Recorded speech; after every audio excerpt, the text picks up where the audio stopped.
I was born in 1931 to a mother who cared about me, but was insecure in economic terms and dedicated in her insecurity to work. My mother, from the moment she could teach, did teach, continued to teach until she no longer could teach. She paid any and every price to provide economic security to the extent that she could.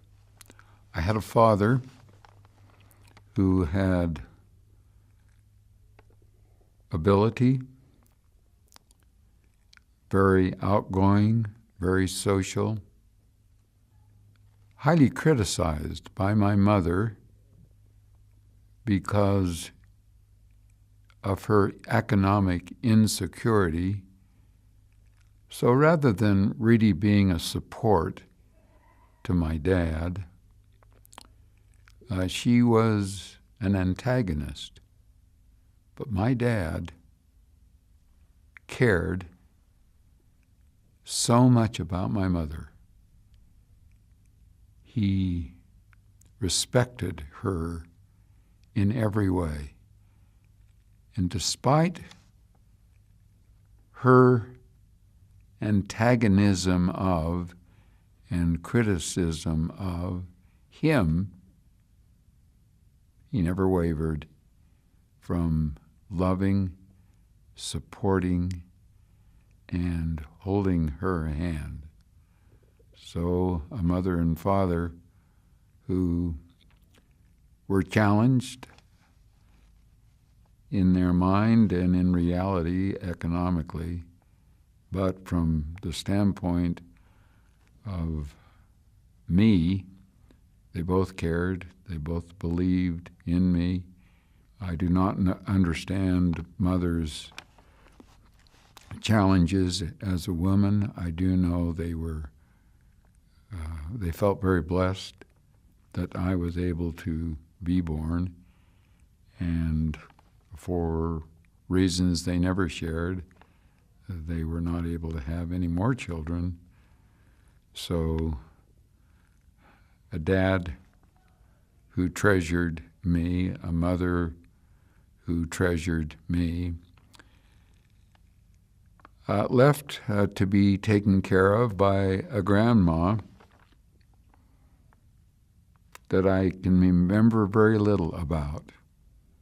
I don't know to what extent she might have influenced my personality. I do know that she, as an individual, was extremely intelligent, very, very impatient.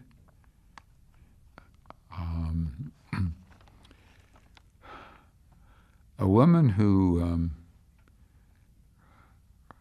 whose heritage, whose background was very strict, very orthodox, very talented, and she married a man who did not live up in any way to what it was that she needed, did not seem to be of a personality or of a temperament that was consistent with what she eventually wanted.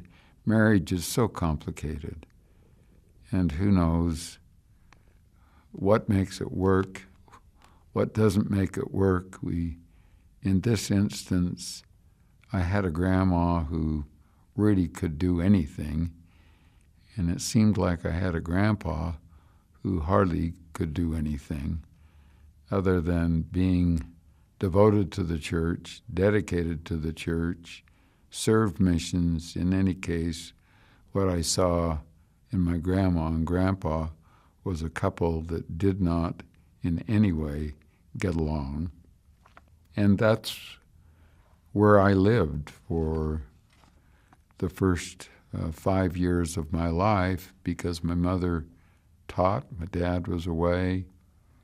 An example that I've shared with my children about the impatience of my grandma was when I was very, very little, her asking me, following her down into the basement to help her do whatever she was going to do, which in this case was to gather some eggs.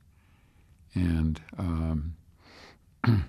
so she gave me one of her eggs to hold and take, and she looked at me and she said, "Now hold it tight, Alan." And I held it tight and squashed it.